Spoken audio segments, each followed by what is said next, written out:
ചക്കക്കാലം കൂടി കഴിയാറായി, കാരണം മഴയൊക്കെ വന്നു തുടങ്ങി. അപ്പം ഞാൻ നേരത്തെ വീഡിയോ തന്നെ പറഞ്ഞിട്ടുണ്ടായിരുന്നു ചക്ക എനിക്ക് ഭയങ്കര ഇഷ്ടമാണെന്ന്. അപ്പോൾ ഞാൻ ചക്ക കൊണ്ട് ഒരുപാട് പലഹാരങ്ങൾ ഉണ്ടാക്കാറുണ്ട് അങ്ങനെയൊക്കെ പറഞ്ഞു. അപ്പോൾ ഈ ചക്ക എന്ന് വെച്ച് കഴിഞ്ഞാൽ ചക്ക മുറിച്ച് കഴിഞ്ഞ് കഴിഞ്ഞാൽ 1-2 ദിവസം ഇരിക്കുന്നല്ലാതെ ഒരുപാട് നാളൊന്നും ഇരിക്കില്ല. അങ്ങനെ ഈ ചക്കയൊന്നും കേട് കൂടാതെ സൂക്ഷിക്കാനുള്ള ഒരു വീഡിയോ ആണ് കേട്ടോ ഇന്നത്തെ. അപ്പോൾ ഞാൻ ഇപ്പോൾ ഒരു ചക്കയാണ് എടുത്തിട്ടുള്ളത്. അപ്പോൾ ഇത് ഞാൻ കട്ട് ചെയ്ത് അപ്പോൾ ഇത്തിരി ഒന്ന് ചീത്തയായി ചീഞ്ഞ് തുടങ്ങിയായിരുന്നു. അത് ഇരുന്നിരുന്ന പാകമായതാണ് കേട്ടോ. അപ്പോൾ ഞാനത് ചുളയൊക്കെ പറിച്ചെടുത്ത് വെച്ചേക്കാണ് കേട്ടോ. ഇനി ഇതൊക്കെ ചവണയൊക്കെ കളഞ്ഞ് നന്നാക്കി എടുത്തതാണ് ഇപ്പോൾ കാണിച്ചേക്കുന്നത്. ഇനി ഇത് നമുക്കൊന്ന് മിക്സിയിലിട്ട് അടിക്കണം. അപ്പോൾ ജാറിലേക്ക് ഞാൻ ഇടുവാണ് കേട്ടോ. അപ്പോൾ ഇതിൽ വെള്ളമൊന്നും ചേർക്കണ്ട, ചക്കയിൽ നല്ല പോലെ വെള്ളമുള്ളത് കൊണ്ട് നമുക്ക് ഒന്ന് അരച്ചെടുത്താൽ മതി. അപ്പോൾ ഞാനിങ്ങനെ ഓരോന്നായിട്ട് അരച്ചെടുക്കുക. പിന്നെ നിങ്ങൾ പ്രത്യേകം ശ്രദ്ധിക്കണം കേട്ടോ, ഈ ജാറിൽ ഫുള്ളായിട്ട് നിറച്ച് നമ്മൾ അരച്ചെടുക്കാൻ പാടില്ല. എനിക്ക് പണി കിട്ടിയതാണ്. അപ്പോൾ അതൊന്ന് ശ്രദ്ധിക്കണം, കുറച്ചായിട്ട് അരച്ചെടുക്കാണ്ടോ വേണ്ടത്. ഇനി ഇതിലേക്ക് ആവശ്യമുള്ള ശർക്കരയാണ് നമുക്ക് വേണ്ടത്. അപ്പോൾ നമ്മൾ എടുക്കുന്ന ആ ഒരു അരച്ചെടുക്കുന്ന എത്രയാണോ ആ ഒരു ഇതിനനുസരിച്ചാണ് ശർക്കര എടുക്കാനായിട്ട്. ഓൾറെഡി നമുക്ക് ഈ ചക്കയിലൊക്കെ ഒരുപാട് മധുരമൊക്കെ ഉള്ളതുകൊണ്ട് ശർക്കരപ്പാനി അധികം ആവശ്യമില്ല. അപ്പോൾ നമ്മൾ അതനുസരിച്ച് എടുക്കുക കേട്ടോ. ഞാൻ 4-5 കട്ട ശർക്കര, 5 പോരെ 6 ശർക്കര കട്ട എടുത്തിട്ടാണ് ഞാൻ വെള്ളം ഒഴിച്ച് പാനി ഉണ്ടാക്കി വെച്ചിരുന്നത്. ഇനി ഉരുളിലേക്ക് നമ്മൾ അരച്ച് വെച്ച ചക്ക ചേർക്കുകയാണ് കേട്ടോ. അപ്പോൾ ഇതെല്ലാം കൂടി ഞാൻ അതിലേക്ക് വടിച്ചൊഴിക്കുകയാണ്. ഇനി നമ്മൾ നേരത്തെ ഉണ്ടാക്കിയ ചൂടോടെയുള്ള പാനി തന്നെ ഇതിലേക്ക് ഒഴിക്കുക കേട്ടോ. ശർക്കര പാനി അരിച്ചൊഴിക്കണം, കാരണം അതിൽ ഒരുപാട് കരടുകളൊക്കെ ഉണ്ടാവും. പിന്നെ ചുണ്ണാമ്പൊക്കെ അല്ലേ കൂടുതൽ, അതാണ്. അപ്പോൾ അതൊന്ന് അരിച്ചെടുക്കണം ഇതിൽ നല്ല. എന്നിട്ട് നല്ല പോലെ ഇളക്കണം കേട്ടോ. ഇളക്കിക്കൊണ്ടിരിക്കുകയല്ലേ, ഇളക്കണം.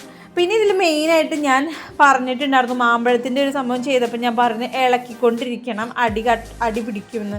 അപ്പോൾ അത് തന്നെയാണ്, സെയിം ഇത് തന്നെ ഞാൻ ഇതിലും പറയുന്നത്. ഇളക്കിക്കൊണ്ട് തന്നെ ഇരിക്കണം. നല്ല ഹൈ ഫ്ലെയിമിൽ ഇട്ടിട്ട് വേണം കേട്ടോ നമുക്ക് ഇളക്കിയെടുക്കാനായിട്ട്.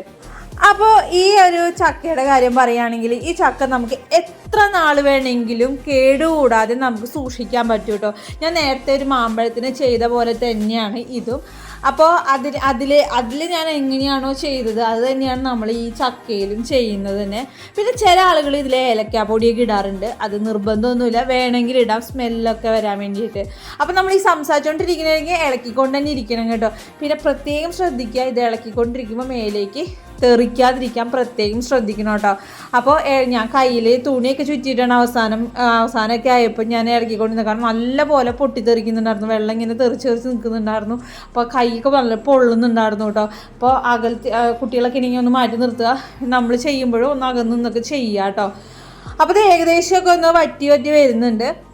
നല്ല പോലെ ഇതിലെ വെള്ളം വറ്റി നല്ല കട്ട പോലെ ആയാലേ കാര്യമുള്ളൂ കേട്ടോ. ഇതിൽ വെള്ളത്തിൻ്റെ ഒരു അംശം ഉണ്ടെങ്കിൽ പെട്ടെന്ന് ഇത് പൂപ്പൽ പിടിക്കാൻ ചാൻസ് ഉണ്ട്. അപ്പോൾ അതൊന്ന് പ്രത്യേകം ശ്രദ്ധിക്കണം.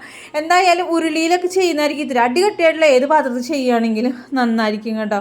അല്ലെങ്കിൽ അടി പിടിക്കലൊക്കെ ഉണ്ടാവും. അപ്പോൾ അതില്ലാതിരിക്കാനാണ്. പിന്നെ ഇളക്കി തന്നെ നിൽക്കുക, ലോ ഫ്ലെയിമിൽ ഇടണ്ട, ഹൈ ഫ്ലെയിമിൽ ഇട്ട് തന്നെ. അങ്ങനെ ഒന്ന് ചൂടാറി കഴിഞ്ഞപ്പോൾ ഞാൻ എടുത്തേക്കണതാണ് കേട്ടോ. ഇനി കുറേശ്ശെയായിട്ട് ഞാനൊരു പാത്രത്തിലേക്ക് പകർത്തുവാണ്.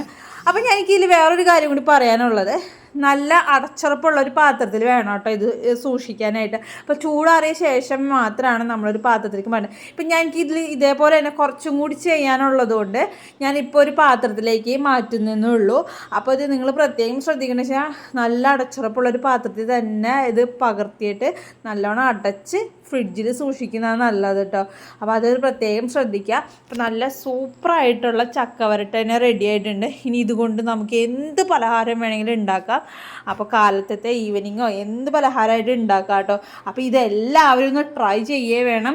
അഭിപ്രായങ്ങളൊക്കെ കമൻറ്റ് ബോക്സിൽ അറിയിക്കണം. ഇപ്പം മഴക്കാലം ആയതുകൊണ്ട് ചക്ക കിട്ടാനൊക്കെ എങ്ങനെയാണെന്നറിയില്ല. പിന്നെ ചക്കയിലൊക്കെ വെള്ളം കയറിയിട്ടുണ്ടാവും. അപ്പോൾ ചക്ക കിട്ടുവാണെങ്കിൽ ഇതേപോലെയൊക്കെ ചെയ്ത് വെക്കുവാണെങ്കിൽ നമുക്ക് ഒരുപാട് നാൾ ചക്ക കൊണ്ട് തന്നെയുള്ള പലഹാരങ്ങളൊക്കെ ഉണ്ടാക്കി കഴിക്കാം. എന്തോരം തരം പലഹാരങ്ങളൊക്കെ ഉണ്ടാക്കാമെന്നറിയാവോ.